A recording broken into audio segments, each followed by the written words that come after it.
Well, good evening, everybody. This is Friday night, 6:30. So excited. Tonight is all about how to title notes.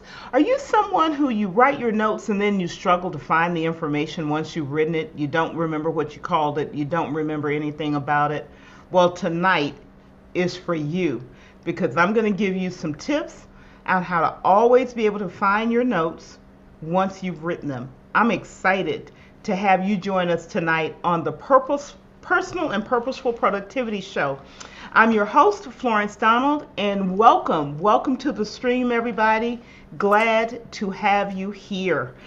I am going to start out with a big surprise. If you saw the thumbnail, it was a mystery, and we actually do have a mystery guest, and I want to go ahead and bring him in and let him introduce himself to you all. This is a total thrill for me, y'all, because this is going to be so much fun.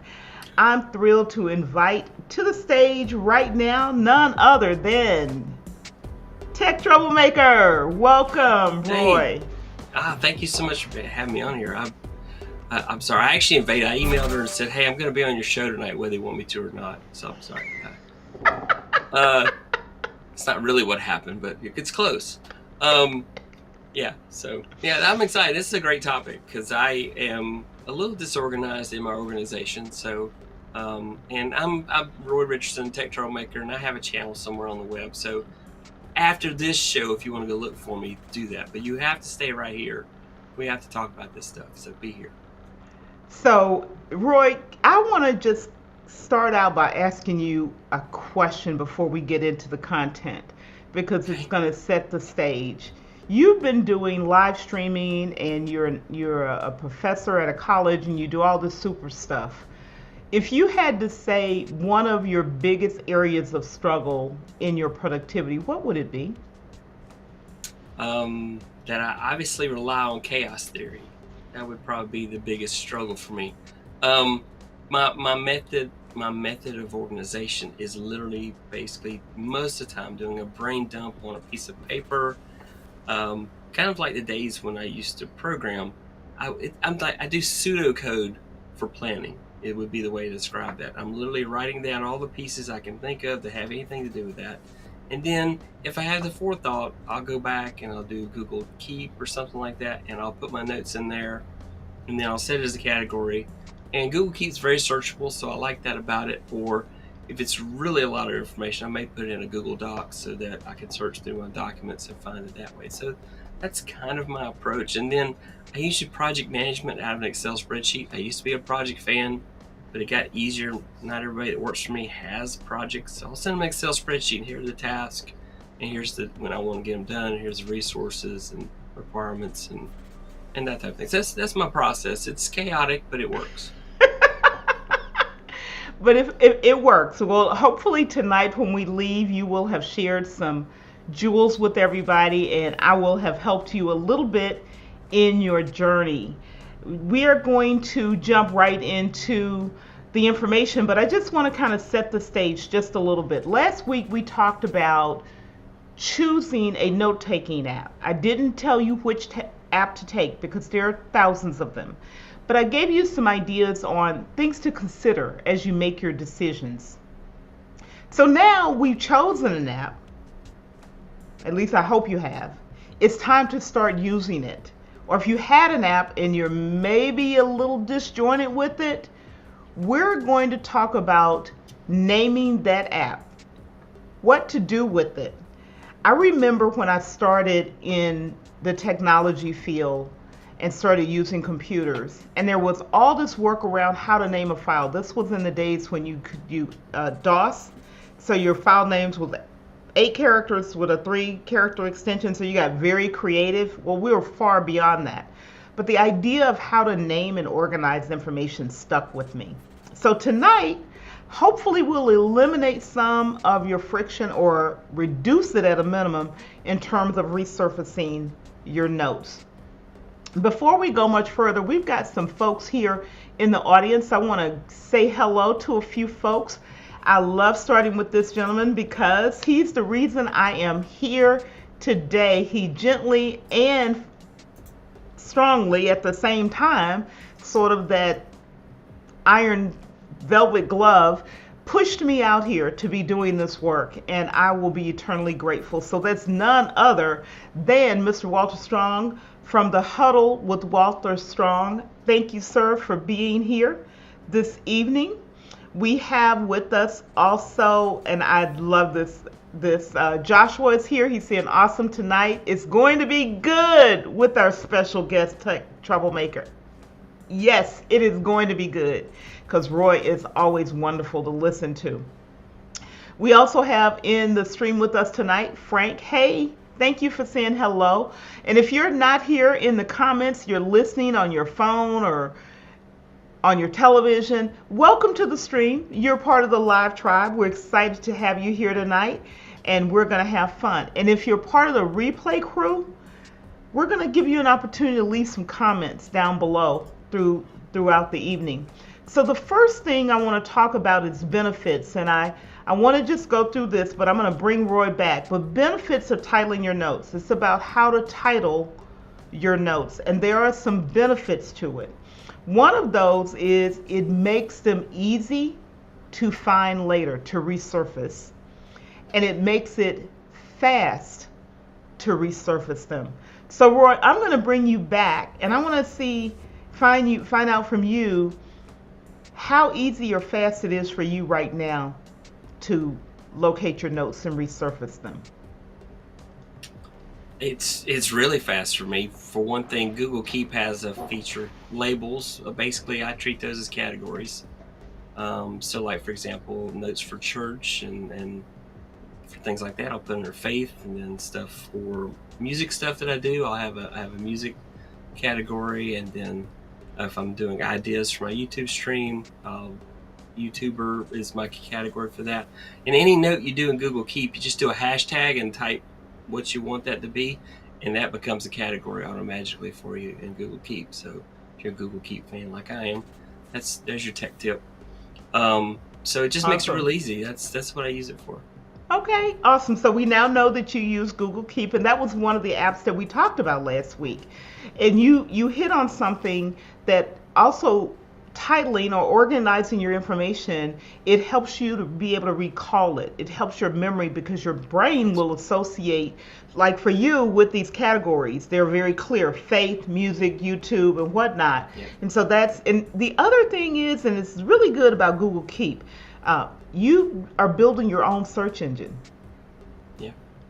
You're not relying on external. So the things that are important to you, the information that's important to you, you're building, in essence, when you use these titling and categorization tools or systems, you're building your own homegrown, specific to you search engine. I don't know if many people think about that. Have you ever thought about that, Roy? That's probably why I chose Google Keep. I joked that I sold my digital soul to Google back in 1996.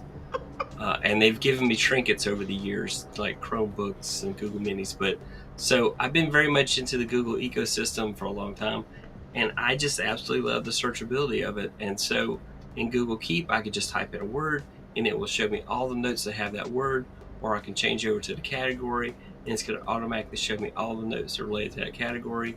And then in Google Keep, I can also add people to my notes and have collaborators.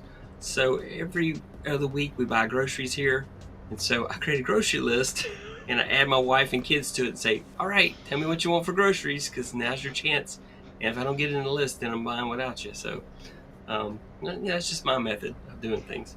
I do believe that Google, if I recall correctly, and I'm not going to bring it up because I'm on my streaming PC, but you can actually add a title to the note as well. Yes, you can. I do add titles. I do add titles as well, and those are very searchable, but I like the fact that I can search within the text of the notes. So that's very helpful for me. It's like, man, I know I took a note about this about 6 months ago. Let me find my note about that. And so I can just do a keyword search, so to speak. It's very easy. But yeah, it definitely does titles. I can't say I'm very imaginative with titles. My titles are very matter-of-factly. This is a grocery list. And I'll put the date.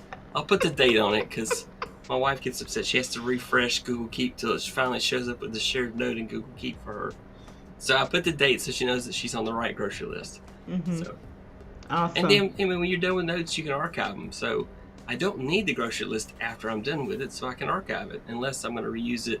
The other thing I like is the checkboxes feature in it. We put checkboxes in anything. Just lots of cool features of Google Keep. And you Okay. can't beat the price point. Well, yeah, the price point is kind of nice with it. So I'm going to move on to our second point, and that is we're going to talk about. Well, we're not going to talk about that. Having a time. I confuse myself. We're going to talk about the schema and approaches. And schema is just how you're going to organize. Approaches to titling notes. And I'm keying in on the titling notes where Roy is bringing out some really great things, because the titles is one thing, but being able to search the body and use other parts of notes like tags or categories also plays into this. And I'm glad he's here, and we can talk about that a little bit more. I planned this with just me, but he made himself available, and I was not going to say no. Just saying. Wasn't going to say no. So one of the things I talk about is in the metadata, and Roy, you hit on it. Metadata is just information about the note, right? So some of the things that are really good to use in note titles, one he already said, and that's dates. Really great. Another is what type of information it is.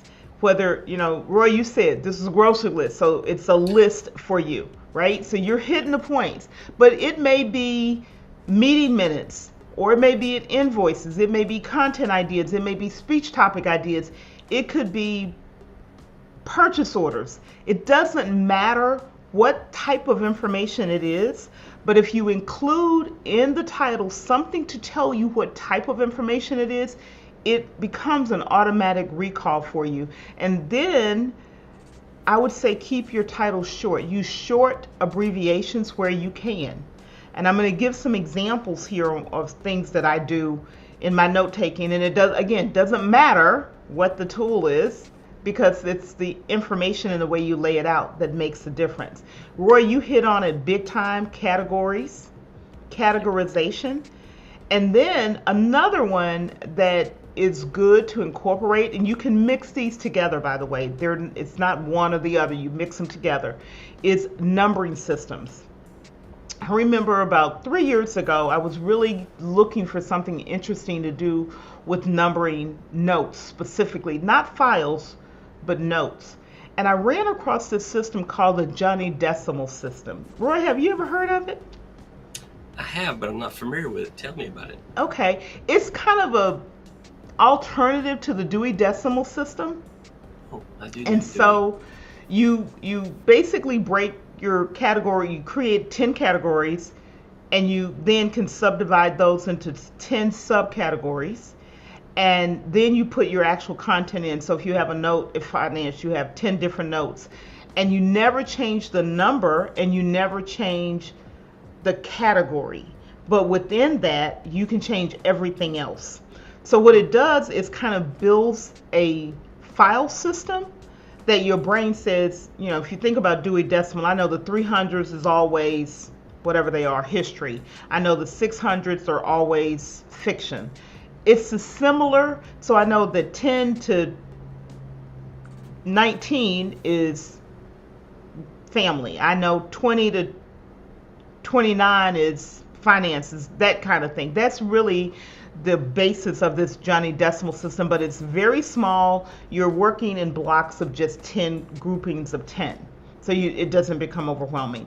If you want to know more about it, those who are in the comments or watching, you can go to johnnydecimal.com, and the whole system is laid out there. Johnny, J-O-H, I can't spell, Johnny decimal, DECIMAL.com. Don't give me a spelling test. I won't pass. You should never spell live anyway. Math and spelling. Not a good combination. not a good combination. But you talked about categories, and if you Do you often just kind of recategorize information? Do you use something like Para or any of those types of system, or it's just what makes sense to you?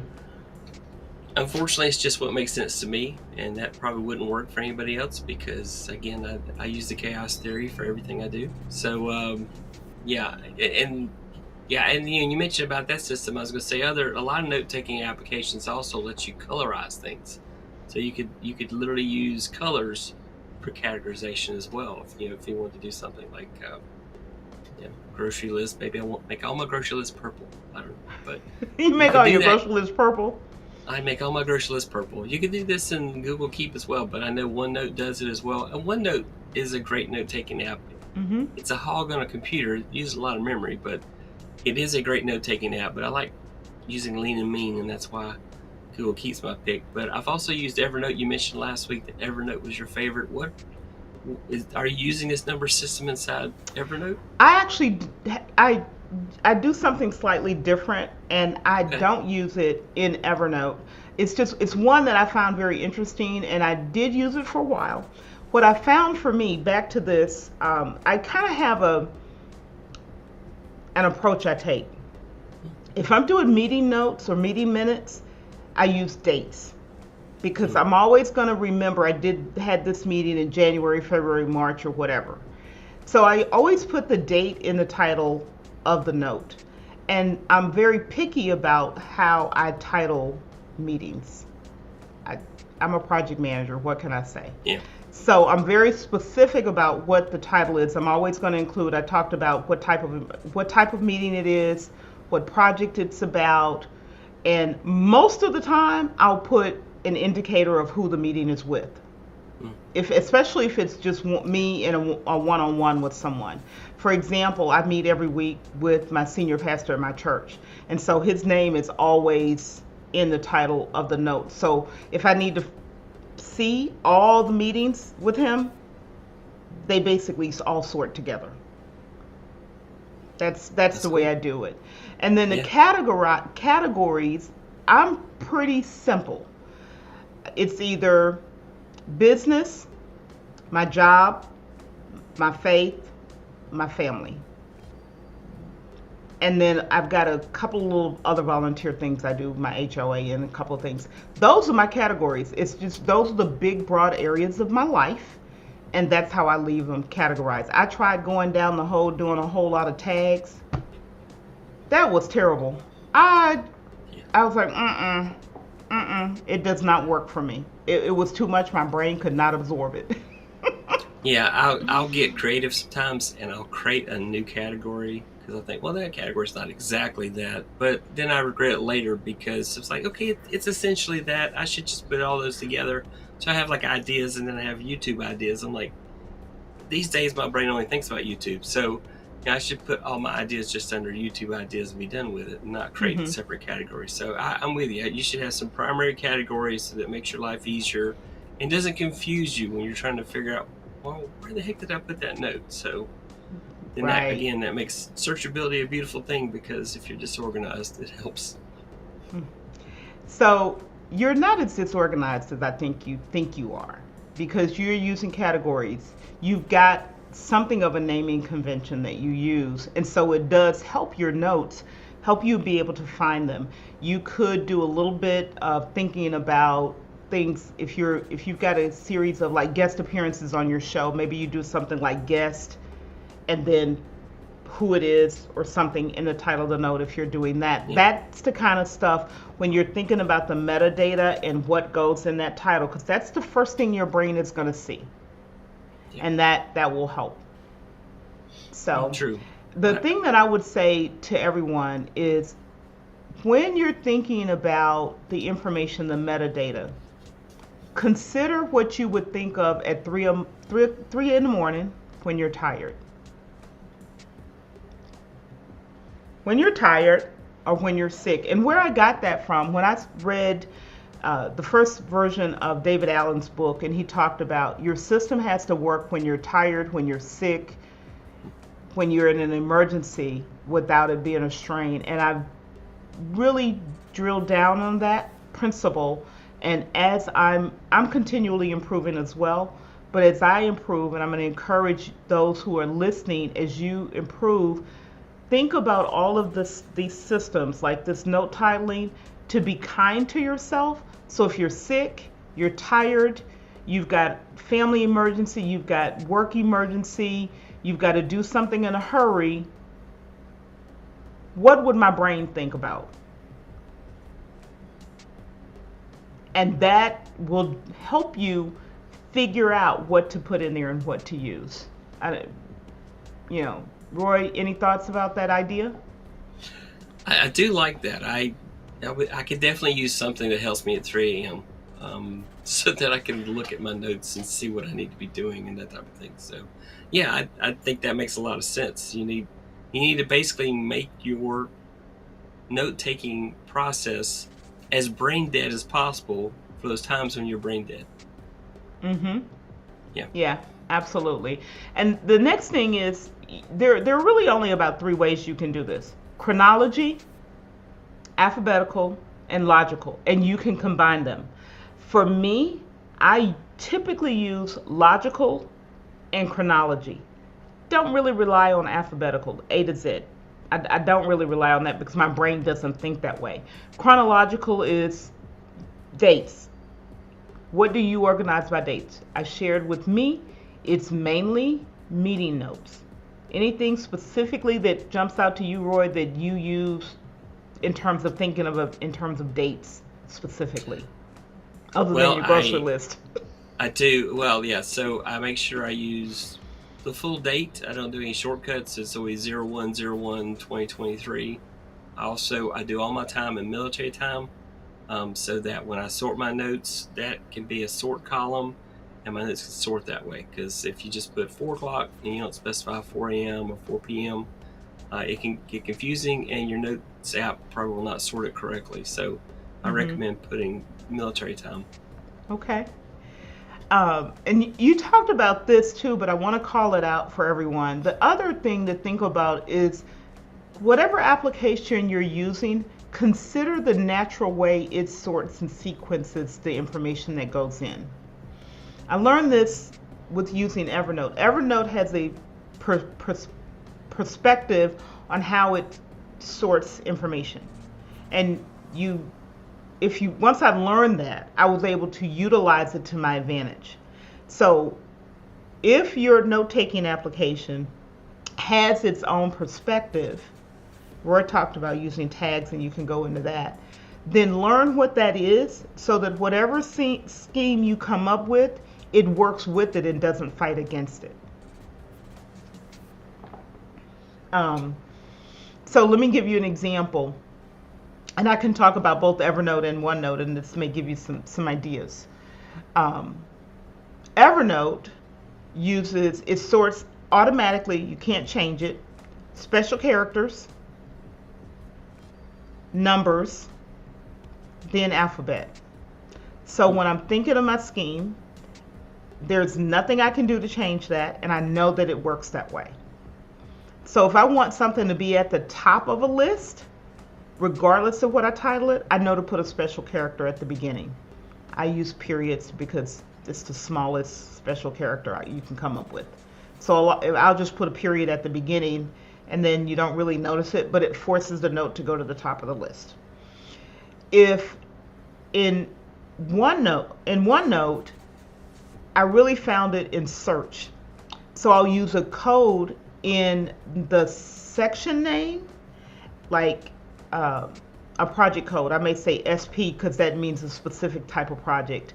And if I do a search, if I type SP:, it's going to bring up, no matter what notebook it's in, what section it's in, it's going to just immediately filter out everything else and bring that up. That's an example of what I mean by understand the natural order of the scheme that the application you're using. Roy, you talked about using tags. I'm not much of a tag person, so maybe you can give us some good examples of how you would use tags in Google Keep to help. Well, so the way Google Keep works, if you use a hashtag and then you name it something, it's actually going to create a label for that. So, but you can also put more than one hashtag Sometimes I may have a note that fits two categories, so I'll put both hashtags, and it'll show up in both categories. And then you were talking about, so my special character is underscore, so I'll use the underscore in the front of my titles if I need it. And then a lot of note-taking apps have the capability to pin a note. So, if you're in the middle of working on something, you're going to be referring back to that note over and over again. If your note-taking app gives you a way to pin that note to the top, that's a great way to just make it available to you so you can keep referencing it, especially if you're in the middle of a project and working on something and it's the most important priority you have. So that helps me. Okay, awesome. So, yeah. So these are great tips. And once you come up with these ideas for yourself, your next best friend is to document your decisions. Make a checklist of the decisions you've made. It does two things for you. And Roy, if you haven't done this, I would encourage you to do it. Make a checklist similar to what happened when I started live streaming, and a live stream checklist was shared with me that I use, and I'm going to come back to that because I got to tell you what I did with my notes on that one. Make a checklist so that when you're going to title notes or you're working through a batch of notes, you don't have to sit here and think, now what did I decide to do? Did I use a period? Did I use an underscore? Am I using hashtags? Am I using a short code? What am I doing? Even more important, as you're specifically if you're doing volunteer work or business or what, and you start to build out a team, you may want to turn some of that work over to your team or a family member and say, can you just go through and organize these for me? Well, guess what? If you hand them a checklist with all the decisions you've made, they're off and running and they can get it done for you, and they'll probably do a better job than you. That's my case. People do a better job than me. I use that technique. So I said I'd talk about what I did, and you can give me your feedback. So I'm telling, but I'm asking at the same time. I took the checklist. I made a note in Evernote. I made a template. And for each show, I make a fresh note specifically for that show. So today is episode 15.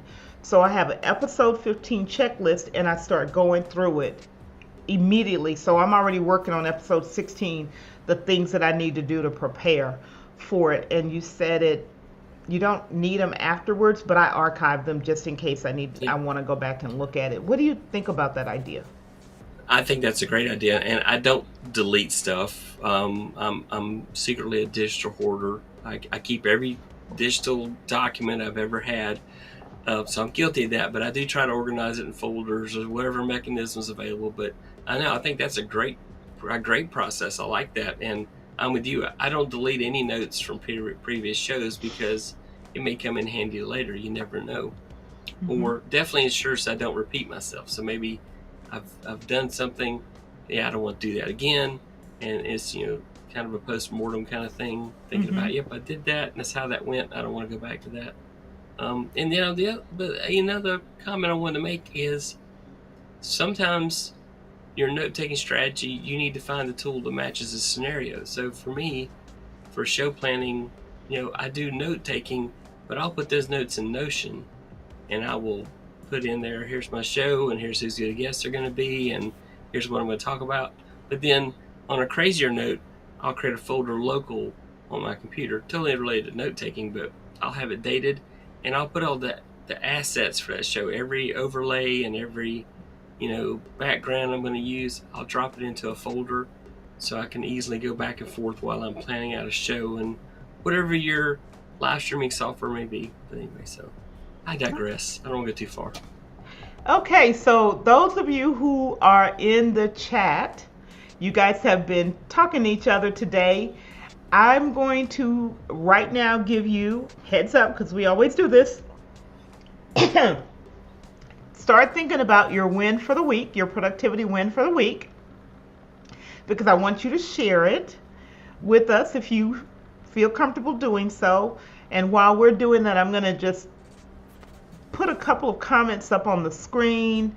Of course, we have our guest speaker who said, hey, Frank Jackson and the Huddle. And the Huddle with Walter Strong, saying hello to those who are in the chat with us. And Mr. Strong made this comment, and this was a good one. He said, "Oh my God, this show is going to be epic. The live stream diva. I'm not sure I'm a diva on productivity and purpose, and tech troublemaker. Definitely, tech troublemaker. I have goosebumps. I'm so excited that he's here with me. You guys you don't know. I'm a goofball.